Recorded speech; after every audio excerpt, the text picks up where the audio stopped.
Mui na hian hei tong zel anen mom ran tlanga right ve kan han tu mani bike group kan oma mi somnga vel bor kan oma somnga chu right pe chu ti zong hi kan ni lo sa te shani nen right don boka ka ro se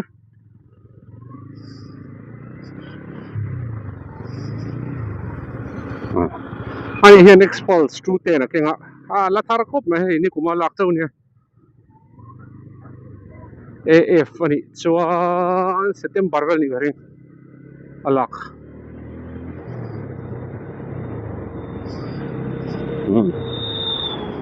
tlan tha zelanga kan chuan atang chuan kilometer som pathum vel ka tlan to a kan in atang chuan tian ke fanga choi kan tuma lo sa te po kha troi tlang kal don ding ka hia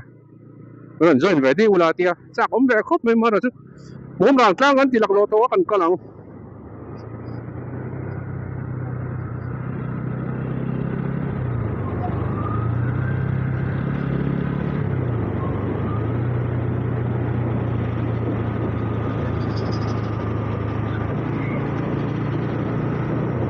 kong chu thangang mai ma se num hu ra tiang hi den tla ta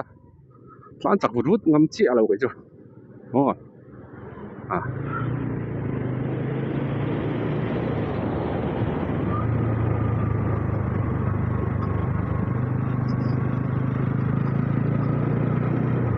ani sang thap thor boka ai me ko me expulse ke ni ang toi de lek tan chuan zom ve ngot chi ni lo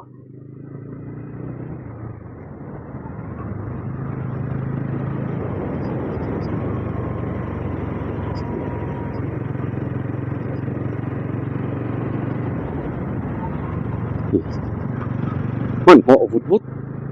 lo de la chuk pe le motor tam riu ma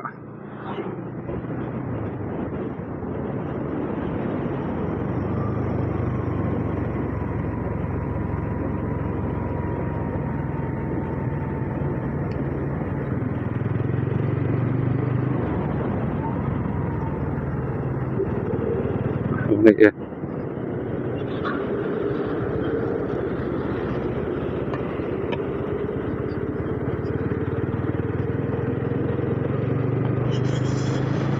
cần em vui suối cho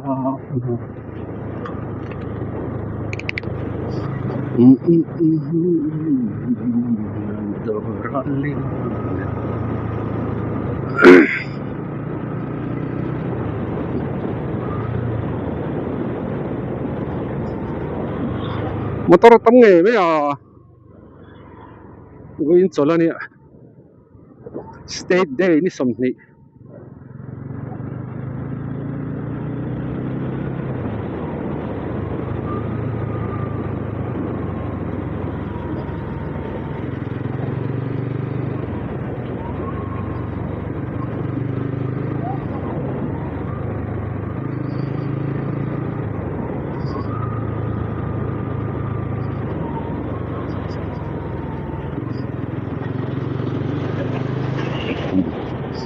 ani la thalai jek jok boka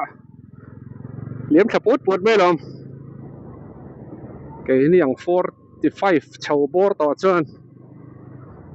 speed sang hi thi sene na mil viau to lo mo thlan chak te chu nu ma lo ma ro cha phim khuranga ya chung te in hak tu nom ver ti kha hriat tur ani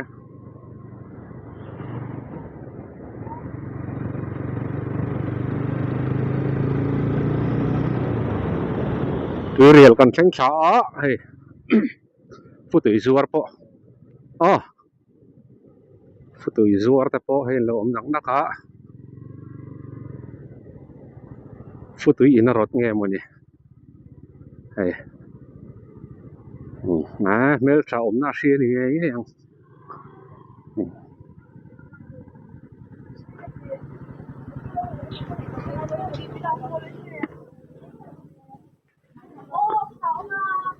Kunin don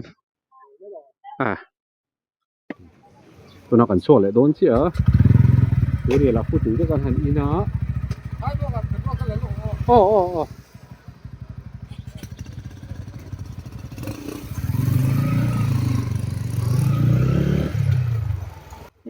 tlong zela expulse tu ten hi amai le sa that email khop mai china khan ken china ti 53 kmpl thi makhop mai 210 cc 24 bhp vel ni ta a helo mel khop mai ma se rin tlak bur chu ni chang lo maro chu a helo tho khat ti hriat no ti pang pang khop mai ni zana la long tlai lama tangina mane ron kho a sopati vela ka ron tlenga ti chuan tukina kan phone a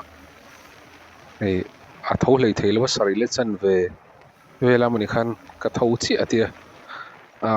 chuwa jo ka man mo pui du talawa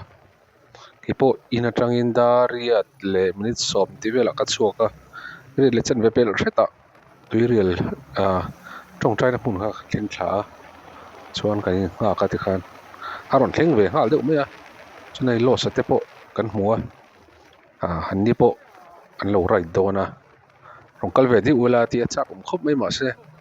mom rang tlang lo tum lak lo to sia kan pahnih te chau kan nia hei poin chu nuam don khop mai ani bai gala thar tha bawk a hei tlan duk par par mai ni tu kan milo hon chu le o lo sa mai me ang ngi yo ve ani bai ga chak tha bawk a V-Strom tlan thei par par khop mai hei an ni troi tlang an kal dona an thian ho an tlan thei khop mai ke ni kan hman mo vok lo thunga chuan ei ka ma tlan zela pi aloka son petrol pump khom toin ka hria tlong zela hi petrol a thun an bani o ani nge so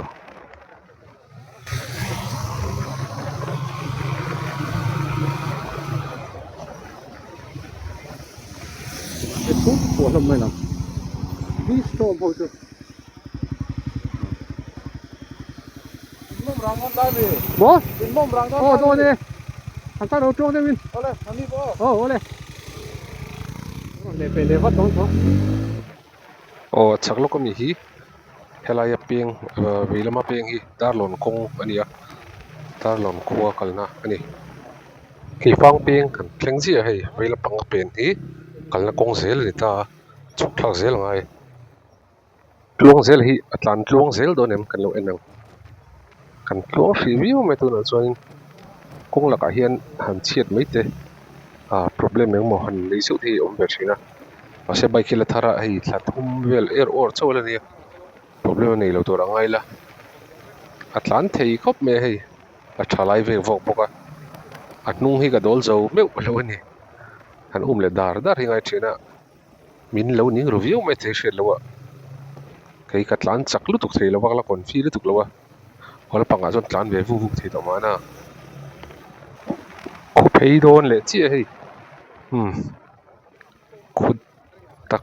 tak ma lung thil anuin pai zeu mai lo mai an nuam le ta o soi zo man lo khok le to ma se kong hi a view nuam shima pu thui the ai lo in khal zum the an nuam view mai kan tuna kan pe sanga tlan char hi tlan fur a break le vok ai chon tlan hi sot zo ka ti le baka safety zo ka ei dei lim chin chu a vot deuh var mai a boru ka thiang nuam khop mai lo an la hal lu tuk lo boka kan right thi a fu viau donin ka hria wase khuwa hi aro to em mai a chuero chu a khu hi khu chiang em ve thunga an tlan hianin ma se shom tak chu ni lo tlang chi phi lo ro viau mai nga ti chu hriat chi lo wa ase nom viau to rangai photila nei tlan tluang vele po tlan vele helai street hi chu her ve deuh laki nu ve kong mu thui thei boka han her ma se kan bike ngi chun her view mai 90 hi kai har ve kop me gearing hi atok hi tha em luata sproketing hi tlem chu ti dang lam le chonin he a hianin tlem in tlan ko ve thi dona ki fang kho kan lut ta der mai hei tlan tluang view mai a chuan ki ta khot nge traffic point bula khanin so te kan eyanga chuan choi khama muang changin muang over lovin mom rang tlang panin an tlan lenga in khaw chung hi a khuviu nangin ani na ngang hianin ti fai viu mai hei pollo vel le khanoi sarang ti vel hmuh tur wang khawp mai an che fai khawp mai naupang te pawh hmuh tur an awm ve leh zeuh zeuh thina a kan tlan tluang zel a hei an thleng tep e motor pawh hei kawng sir in park ve mai motor a tam ve ni hi lai pawh hi rinai takin kan thleng tep a chuan kawng chu khaw chung tak chu an lo siam thar deuh hlek a mawni hei a lehla pang te hei tlemin inzawm na lai la inzawm tha chi a lo deuh a mahse ei zia viu mai thleng so tep e khaw chungah chuan an tlan fur fur lo phawt mai la mi tihpal te hle awm a hei tuna mi te pawh kha an kual ringawt dawn a khateng te pawh kha phim khawh lo chuan an sut pal seuh te kha hlawm em em mai ni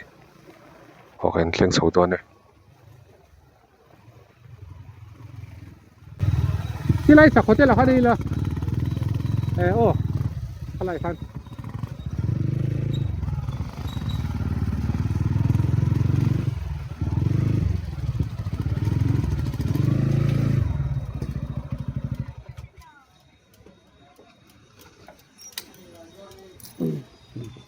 ki fanga tangin chuan he ta champhai road a kal dawna kilometer sawm vel ni a ting ka hria pen na bul kha an kal phawt anga hriat mai ang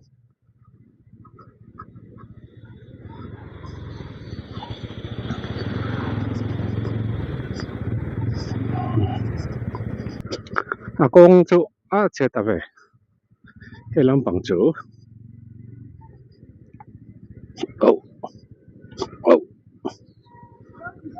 sut deuh mai lam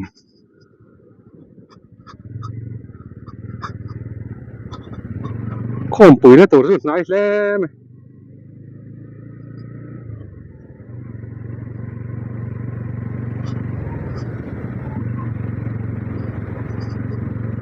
mai se lo hal tak tak lai vel ani mela mars te ti ka le kar to fa chu tuna ponan hal tan deuh ta thawa a se ri nai takin boru kila bol lo lu tuk lo deuh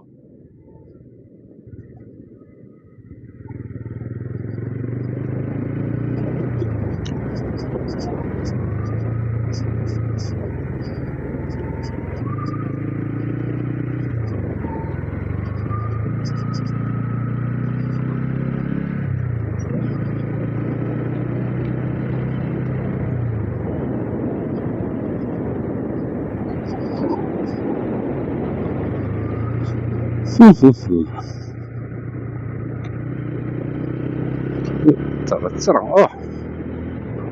so kan ei puar nol to boka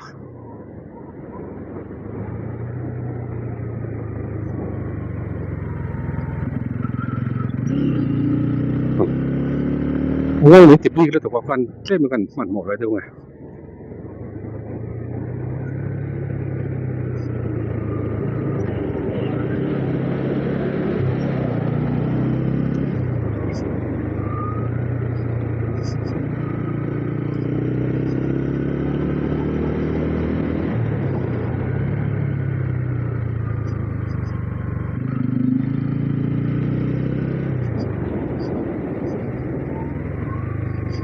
mom rang tlang kan kal dawna tuna hian dar som le chan ve kan chuak kha dar kwa dawn ani ang dar ka khat le chan ve choi zong zong nen kap tlan to ni som le chan ve ni chuan som pakhat le chan ve som pahnih ve zo kan thleng mai dawn ni mom rang tlang chu alan dana chuan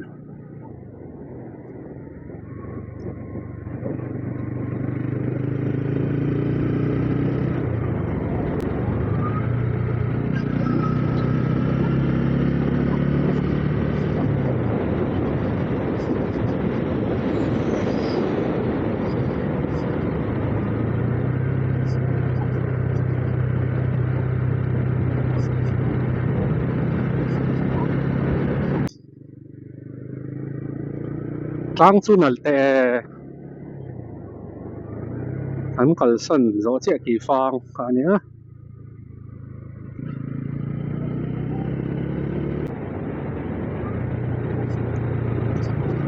ayo ayo kwar thu thu noi te po ayo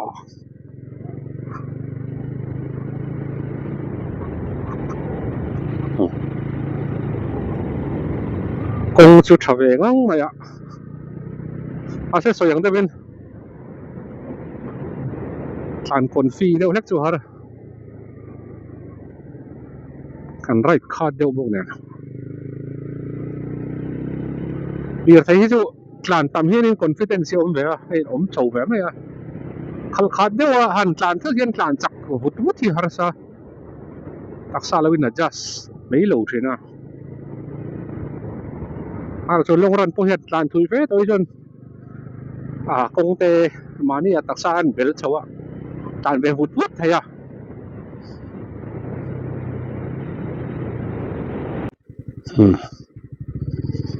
kan peng don ta ni hei heta hian vai kong a hian abazal nuam ve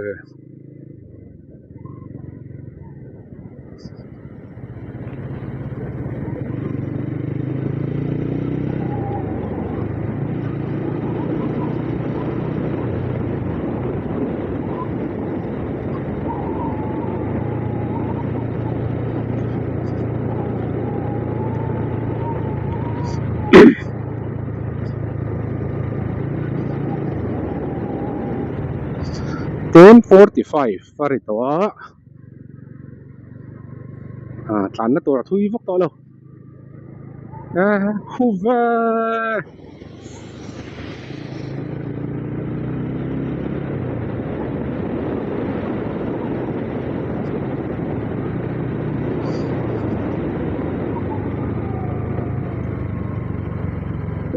kalai ro ti kala kal ngai mi alo mai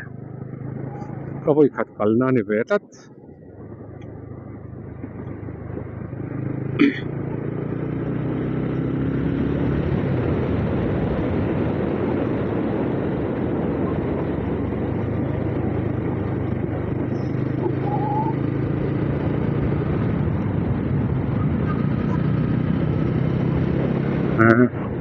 mail at work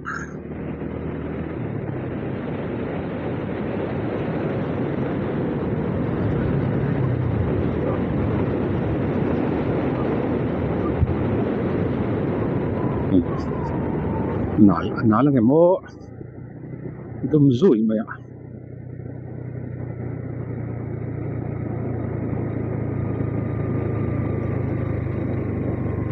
kanel vok mi ala nala shet la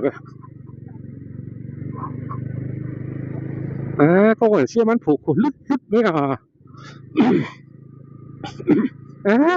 khu tắc này khu tắc tăng tăng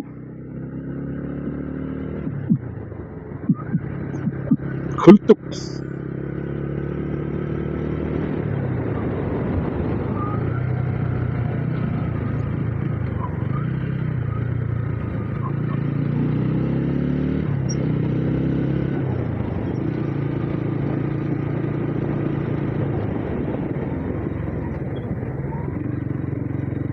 ôi lấy chia tụi vô lấy hay mình có ốt lại thì tụi vô chèn col thì bên cái bộ là việc gì cả lấy thar dọc hiện là không chia lâu là giấu chia lâu mà ok tụi vô lấy bazar về là có tụi vô chèn col thì cái chỗ hang tụi big hắn đã switching tham cái thằng ấy cho nó tập view là cái gì muốn răng lang à bộ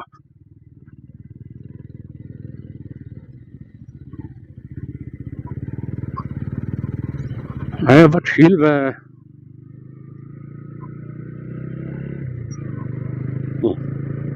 số lại trong số là gì đó toàn chắc vóc vóc chi lâu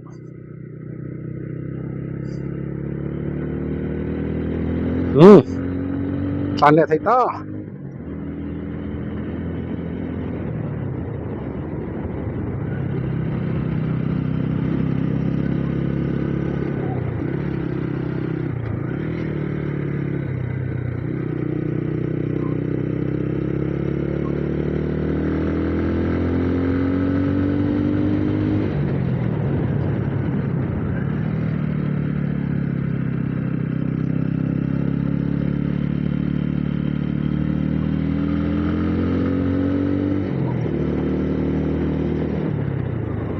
e piral te kha kala ka thama sang e o ni kum top kong chu thale ma helai chuwa motor a zina nuam no ne he nuam khopang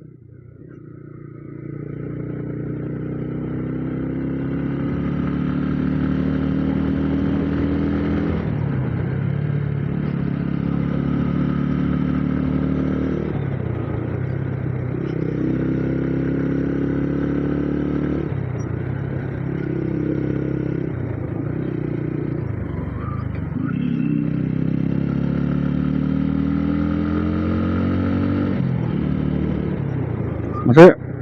rina en thep vera bo kong chu a ul vera ureo zigzag road zigzag sign lom en ma lai te hi ne so road sign apa son lang samo en sign zigzag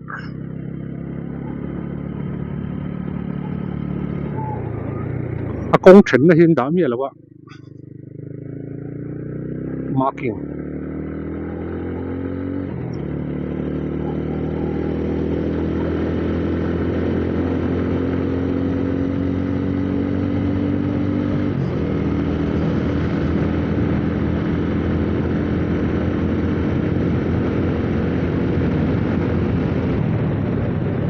eno ve par parlelo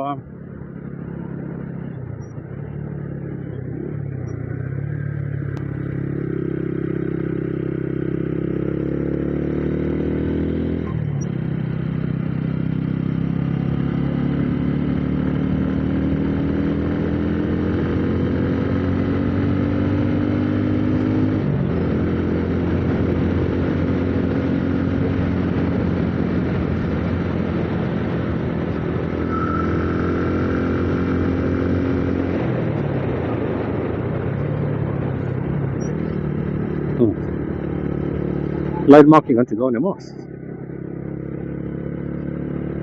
ala thar rem rem le mai kong chu ala ya line marking an ti don a hey an ti me ka ne he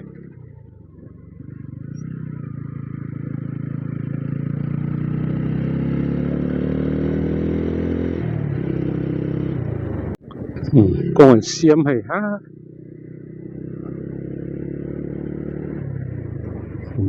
thil neu neu le ta me he the zeu lom ti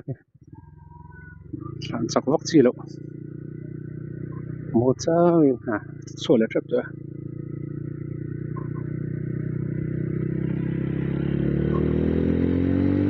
the zoi lom lat hey lai ta pon thaw thil na sala tok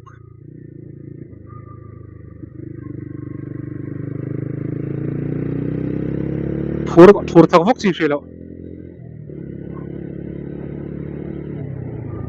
han phiat fai zeu sela dik to an siam zona la ri chi lo he a ta chu zia le dewa ai ngoro thil na sal tuk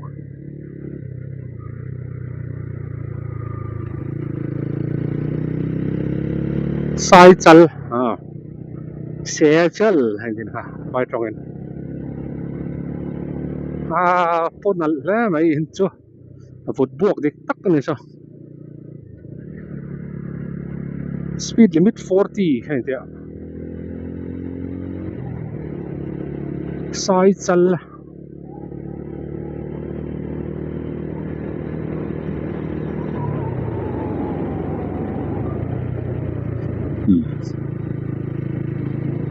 sai chal atang khan Paul rang anh em có trinh trọng cồn sai chal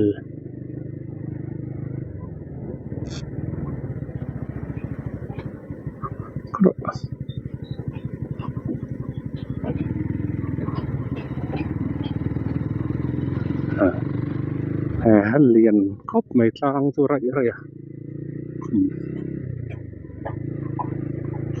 rải lấy chỉ rượu rượu mày anh metal na khóc khóc thế là biết chalo thôi sai chal rồi hiền Paul rang cho nên tao mấy mô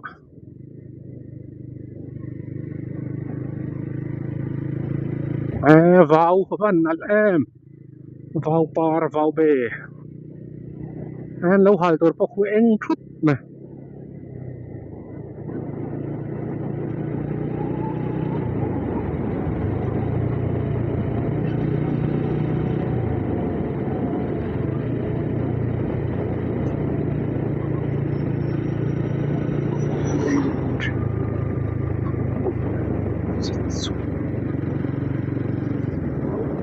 chẳng dâu khua hẳn lụt đó chẳng dâu có chả bốc nó bằng bao nhiêu mình thì mà rồi chứ mà tao ăn chán chắc biết tao đó nè nó bằng sụt phải là rồiจะ lòng khóc này tao liền tì bal tì về anh nu lẽ pan phim của về video ngay anh biết cái chỗ mất rồi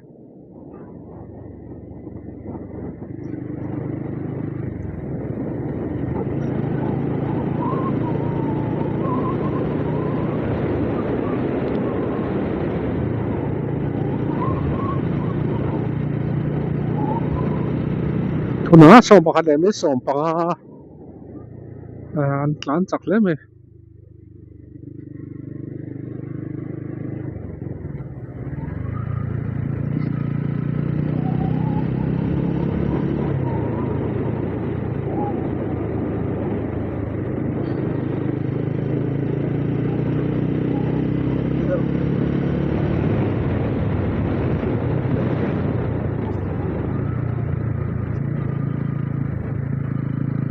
cho tiếng Anh cho lại đấy cho đi mày là chẳng dâu khua gió nghe Paul rang cho đi tới mà anh làm là mình con chứ bố tôi sao này Paul rang anh lụt tôi mấy thầy tiền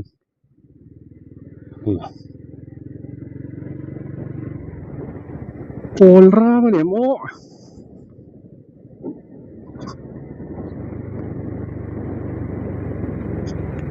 ui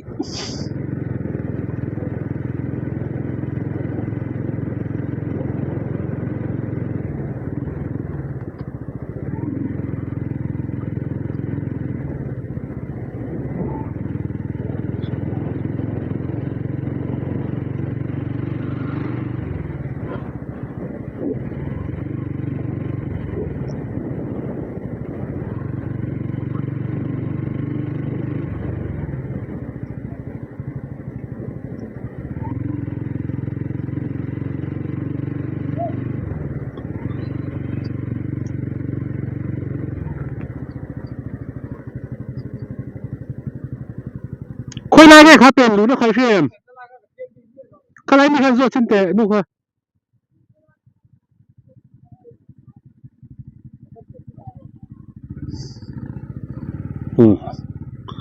tiền luôn à tiền là tụi qua trái sầu tế này sầu chứ đâu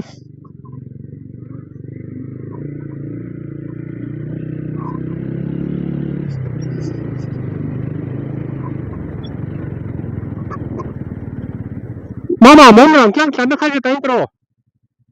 anh em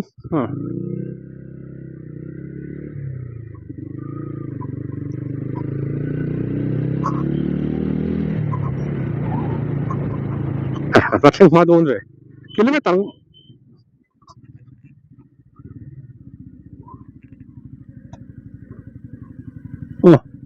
hay rút tết lắm còn là bên đâu lắm mồm rằng công tin start tắc cái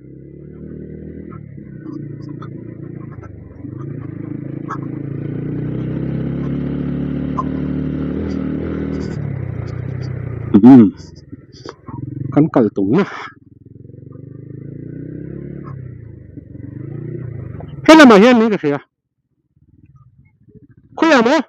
hetan mo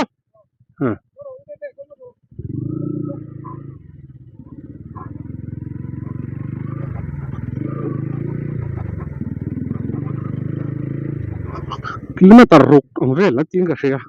khulai a peng tang khan thla lo tak ani kilometer ruk chu mi son ve nga tanga o khuli kon tanga bo ko nang vel ani mo ta to mi alo o van wa me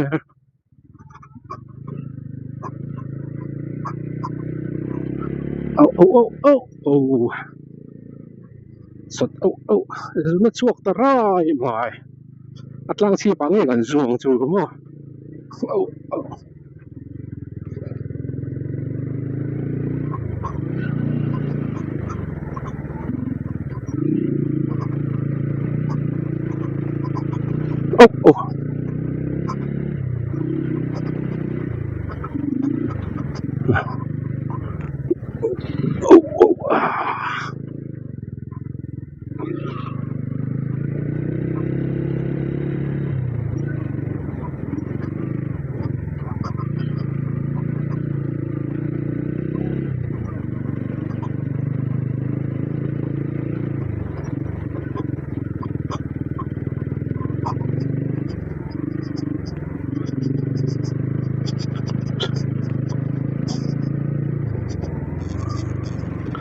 mồm rằng tlang kong ai o te ve re ule me kêu khóc mai phut chi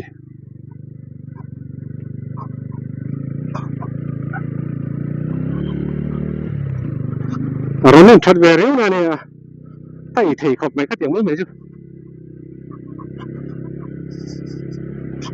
cái hi spoke thành thấy chứ cho nên gì mà thằng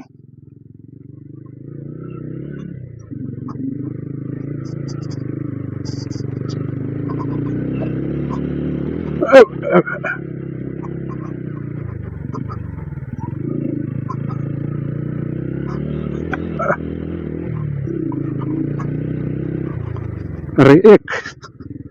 pan na kong te po ang ve lek lek alom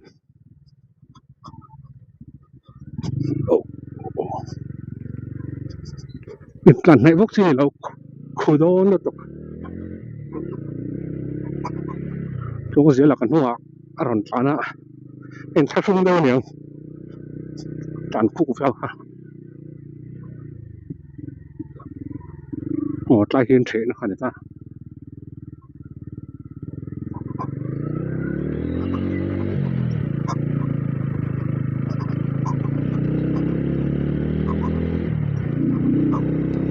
khắp bài kia nó ngầm về mấy tiếng con mới hết chứ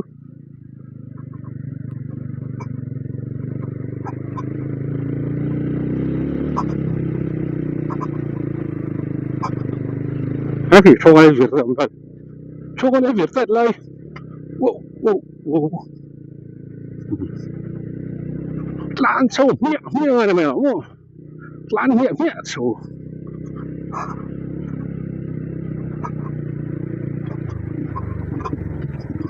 the power of running R15 show về mà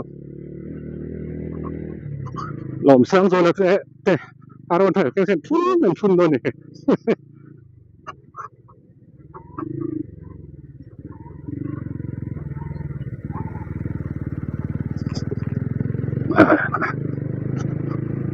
chỉ cần lên khá là bên ròn var lại hốc ngay làm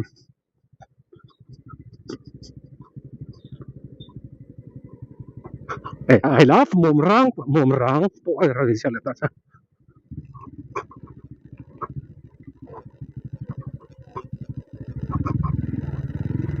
cái này đâu đi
วันนู้นบอกว่าต้องตัดสารไปฮิตเวเดอร์ฟัร์ต่อมาทางเล่นมันสร้างเวเดอร์ว่า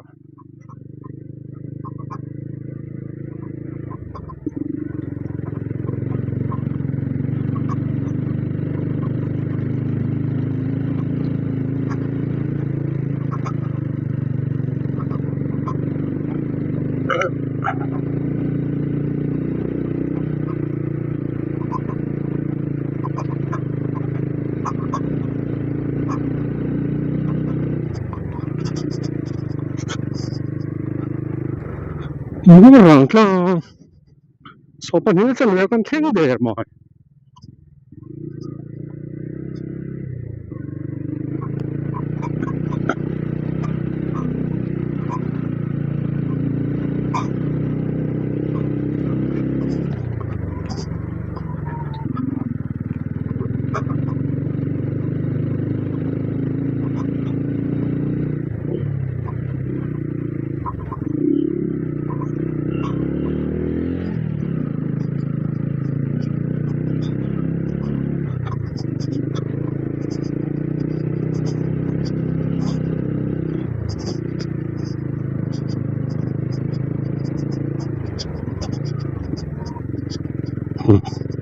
การกันเลยทุยรู้เสียงไหม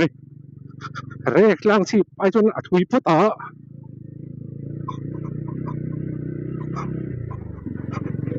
โอ้ถุยเตะลิงฟูระจนลิงแบบปุ่มตัวเนี่ยอุลวงเวลตั้มง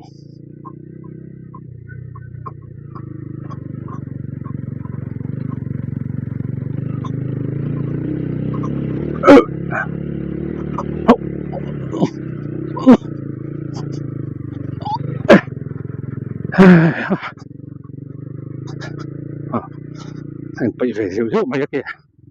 ๆหน่วมพี่อันมา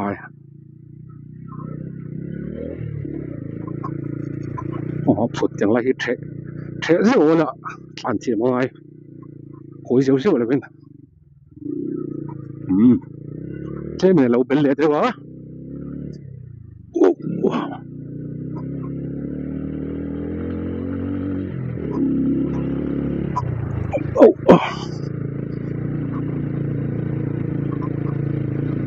ถึงสวรรค์เลยทุยเราสักไม่อารีเลยเฮ้ย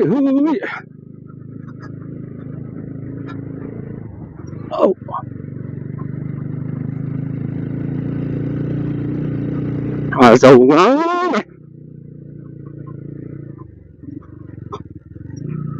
อะไรนู่นชัดเจนนะ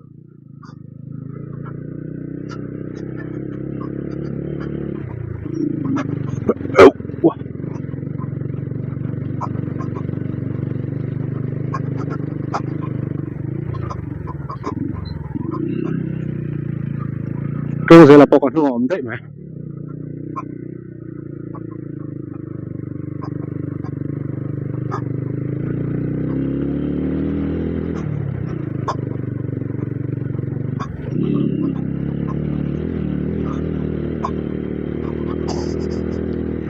ว่าบ้า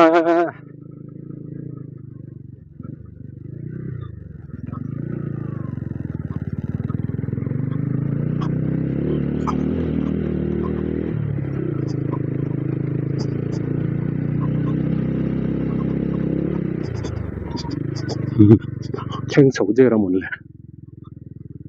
ฟังแล้วเห็นเสียงตู้เสียงเราไปหมอครับไหมฟังแล้วเนี่ยเสียงตู้กันเชื่อประเทศกันเชื่อเรื่องจนประเทศอื่นกันอุปนิสัยมันเสียเรื่องตัวนั้นไม่ได้กอลโดนที่เขาเชื่อเล็กตัวนี้ก็ทุกจับไปหมดตั้งกันเนี่ย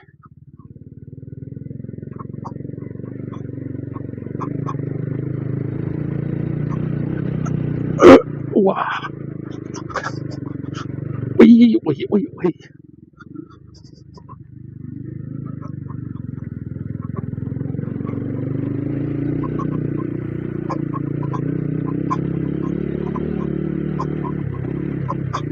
โอ้ยโอ้ยโอ้ยคุณแม่มาจ้างรถนะอ่า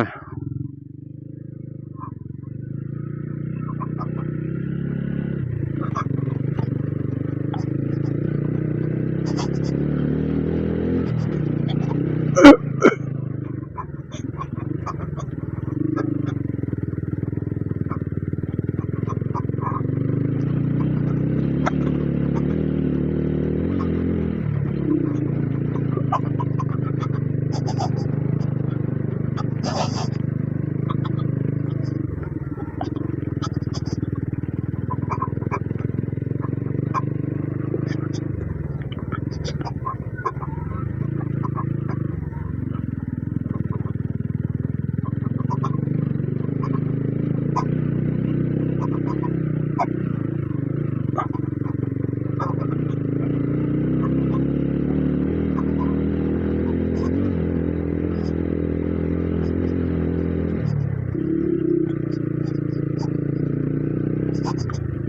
ได้ส่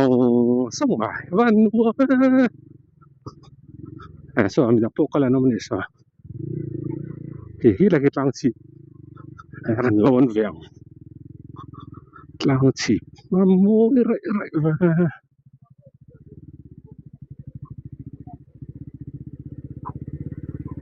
หันหนุ่มอะไรเวลาที่เราลังชีปากกันล้อนังชาเตกันหลังว่าหันวิวเวลก็จะวิวมัววิวมุ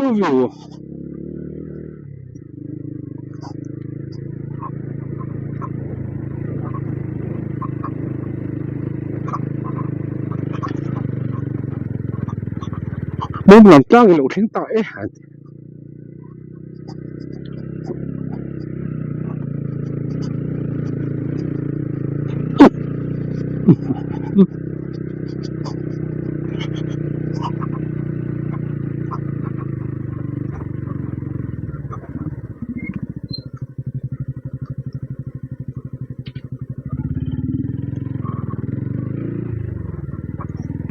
อันนี้สินะ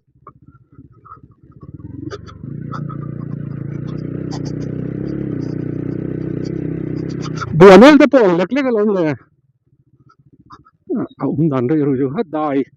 บดรีมาฟิชคนเอาเรื่องเลย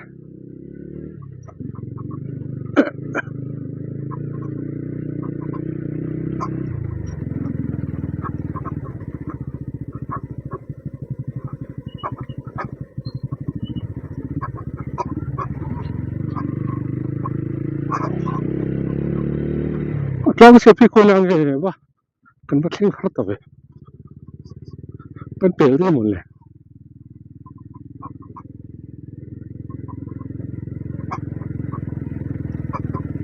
อันนั้นนูกันไปยังไงเก่งกันอะไรเนี่ยมั้งอันนี้มันตัวเรา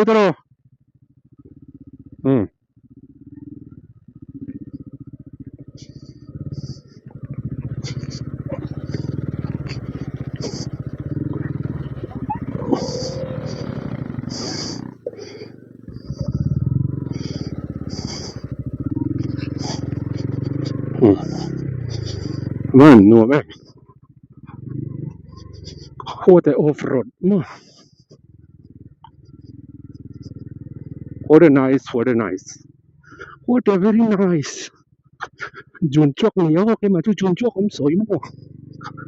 จูนวัดไง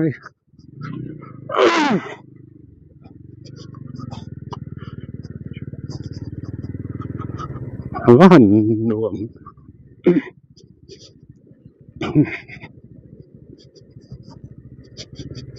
ได้ไรเนี่ยวัดไรมา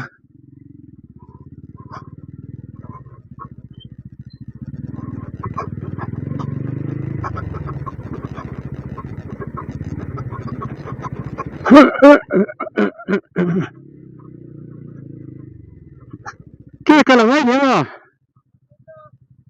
ถ่ายโดนเลยเถียง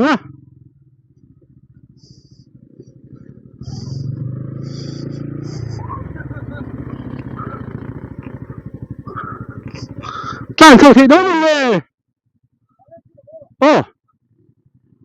อันนั้นชินโดนเลยเต้ไหม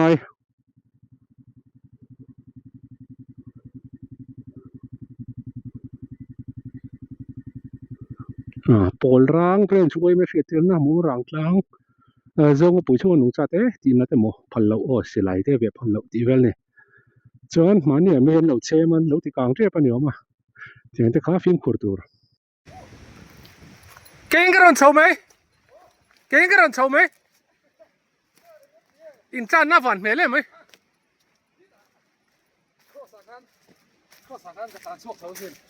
อินจานน่าฟังเรามีชาวไปดูงั้นเราที่เราไม่งั้นเราเอาทุกกันไปเนี่ยช่วยมิลเลยพวกเราแล้วพวกเราหนึ่งมั้ง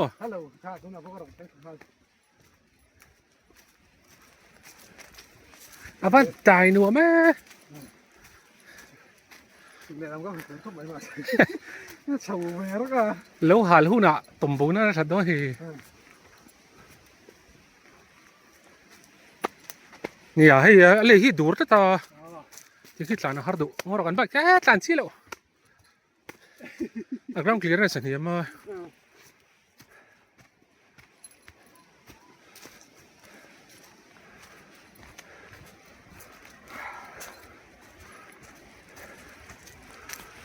ดูบดุลไหมล่ะอย่างนี้เราเห็นตัวสิเราเห็นกับเราเนี่ยเวลาชาว เอาไงน้ำเลย วันนี้ช่วงตีน้ำนอนเรา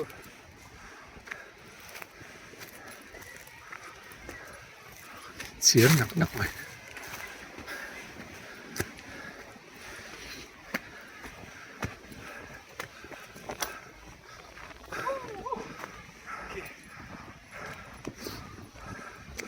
cái cầm bây giờ hả nhỉ?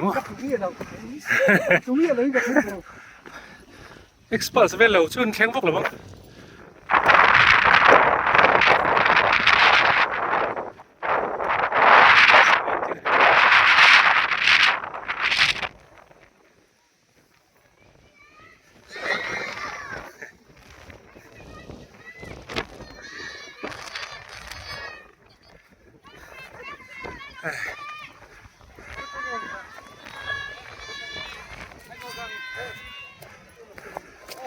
Khu này của nghệ ô của nghệ dầm xin của nghệ này quá sao lại mình sẽ dùng nghệ ăn tiếng hút mày nó bằng